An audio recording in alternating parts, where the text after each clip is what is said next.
You know, every once in a while, there'll be a movie that comes out or a TV show that's actually pretty crappy, but then the following movie or the following season makes big improvements. And I'm going to say that Halo falls under that. Now, I know. The cool thing to say is that Halo just sucks. That Halo series sucked. I know that's the cool thing to say. Whatever. I've never been one of the cool kids.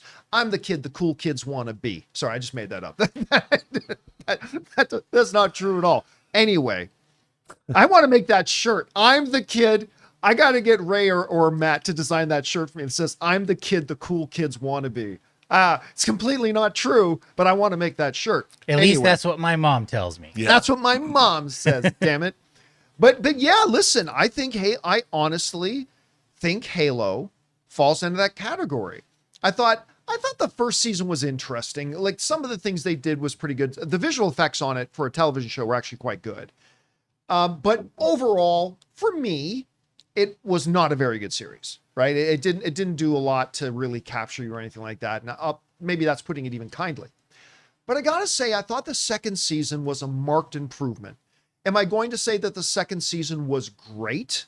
Oh, I'm not going to say that. But it was a marked improvement. And I gotta say, I enjoyed it at least significantly more than I liked the first season. So at least the trajectory was heading in that direction, right? It was heading in a good direction. Well, of course, then it gets canceled after 2 seasons. News comes out a while ago that Paramount Plus is going to license it now to Netflix.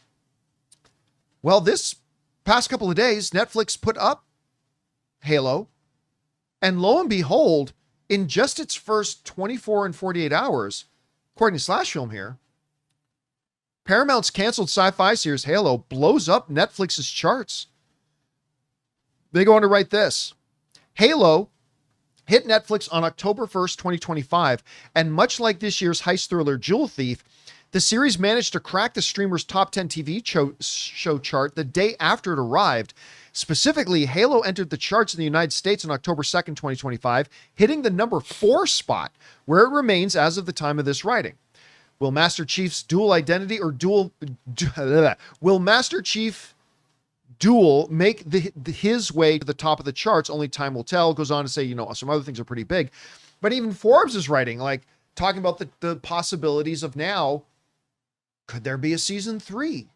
Now, there are a couple of things to keep in mind here when contemplating the potential for a 3rd season.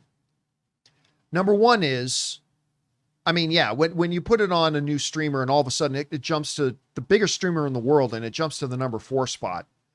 Look, I don't care if you love the Halo series. I don't care if you think it's the worst thing ever made.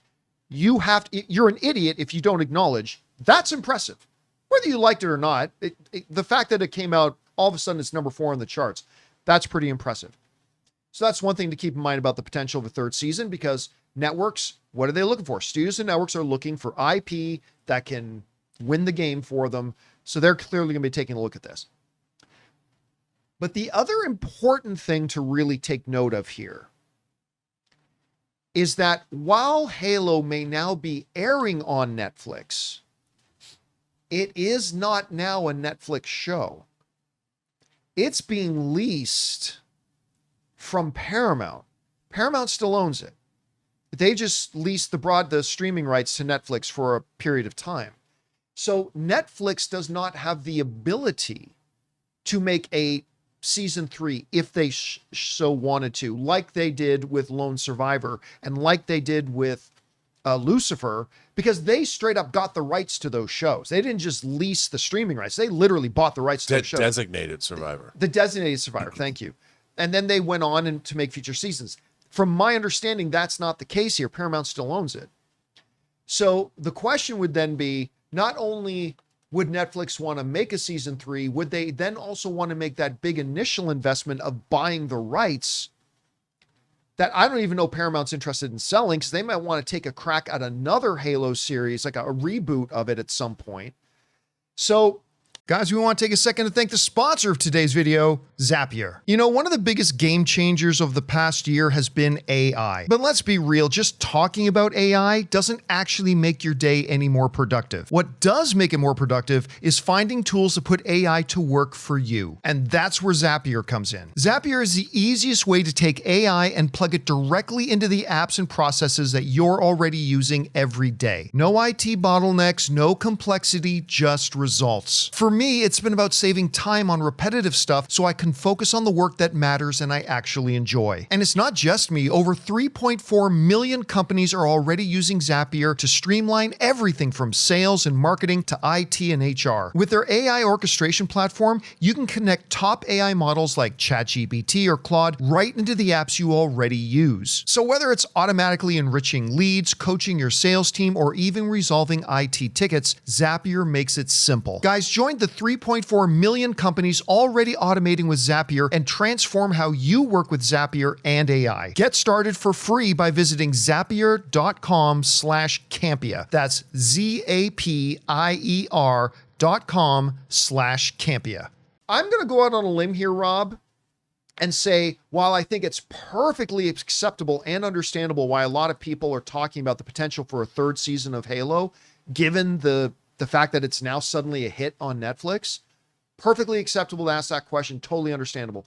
But I'm going to say, Rob, I don't think any of us should expect a season 3 from this. I think the rights issues are too complicated. I don't think there's a big enough win there for somebody to invest the money they may want. I don't think Paramount's going to make a third season, and I don't think Netflix is going to buy the rights to them outright so they can make a third season. So I'm going to take a wild guess here and say I don't think there's going to be Halo season 3. But Rob, that takes nothing away from the fact that, wow, this thing's been off the air for a couple of years. Dropping on Netflix, it's number 4 on their charts now. Pretty impressive. Anyway, what do you think about this whole thing? Well, I mean, it makes sense because what was this on? It was on Paramount Plus to start with. Well, Netflix's reach is exponentially greater than Paramount Plus. And so now you're reaching an audience probably that didn't even know there was a Halo TV series. You know, and Halo, again, has an audience of gamers that goes back 25 years since the dawn of the Xbox. And it's like, it makes sense that a show like Halo, which also got better, so it reminds me of the fact that as people move through the show, they're probably like, oh, this I'm going to keep going because it gets better and better. And it doesn't surprise me that you have all these people that grew up with Halo who are watching this show that never got to see it before. Now, it's really interesting because it shows me that you need the right show in the right place to find the audience. And Paramount Plus's audience was never the right place for a Halo series. They wanted it to be, but it wasn't Taylor Sheridan. It was something else, you know. And I think that's true also. Believe it or not, it's even though they make Star Trek, I don't even think Paramount Plus was the right place for a Star Trek show. Where you needed it was in some place like Netflix that had global reach, that had a place where you have hundreds of millions of subscribers, and then it has a chance to flourish. So I think it's not hard to see that it has been so successful. Now, the other question you ask, do I think that there's ever going to be another? I think that based on analytics, they would be foolish. Like they'll know in a month. Like maybe all the people that watch it will burn out in the first 2 weeks, and then it'll drop off a cliff. Or will it have the kind of staying power that Suits did? That wasn't just an initial big hit. It was the number 1 show streaming in the world for, oh God, I forget how long, but months and months and months. It had 9 seasons. Yeah. So, you know, it took a while to get through all that. Whereas Halo only has 2, and they're like 10 episode seasons. So they're not even long seasons or whatever, 8 episodes. So we'll see, but Netflix has to be interested. But, you know, their model, when they did things like Eric McCormack's Canadian series Travelers, right? They picked that up and they made 1 season. And there was 2 seasons, I think, that were produced in Canada. Then Netflix took it over and they made 1 season. Same with Designated Survivor. There were 2 seasons. They made a 3rd season and they were one and done because their model is a 3-season model. You know, then you have to step it up. And unless something like it's like a Stranger Things that's a monster hit, it doesn't make economic sense to make 4, 5, and 6 seasons because there's no incentive. You're paying more money to up everyone's deals. But I could see them doing a 3rd season. They might have to come up just in that because that fits their paradigm. Right. But they would have to Skydance would have to either make it a co-production Or they would have something. to do with Paramount what they did with Sony with K-pop Demon Hunters, where it's like Netflix may say to Paramount, we want a third season of Halo. Here, we'll pay you the $185 million it's going to cost for you to make it, and then we'll lease it from you. So it could be that kind of It could be a co-production. I could see that happening because it only would be one season more. At least if it fit their paradigm. See, and here's the interesting thing. Like, I can see in the comparison about the size and scope and reach of, like, say, Paramount Plus versus Netflix, I could see why we would automatically guess that it will get more viewers on Netflix than it did on Paramount Plus because Netflix has such a larger scale, right?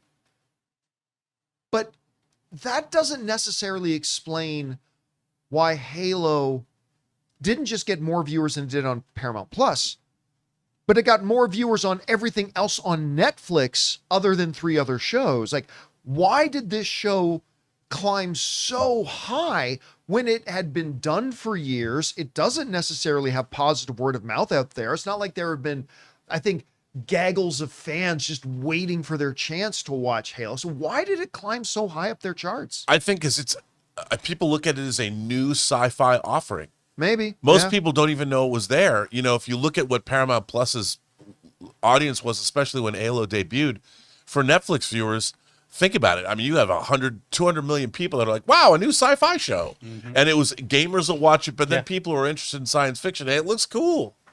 I'll watch that. Hell, I scanned through the first 8, or this is so embarrassing. I watched all 8 episodes that were available of the 3rd season of Invasion, but I watch it and fast forward. It's so slow and boring.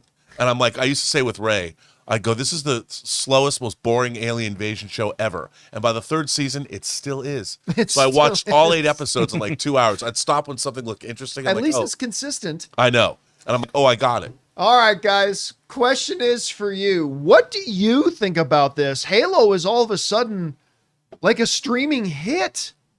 It's number 4 on the charts on Netflix. Do you think that gives it a shot at maybe getting a 3rd season? I don't know. Whatever you guys think, jump down to the comment section below and let us know your thoughts. Hey guys, thanks so much for watching this video. Make sure you like the video, leave a comment, and subscribe to our channel. And don't forget, we have a daily podcast called the John Campea Show podcast, available on Apple Podcasts, Spotify, or your favorite podcasting app of choice. Go and subscribe to it today so it'll be there when you need it.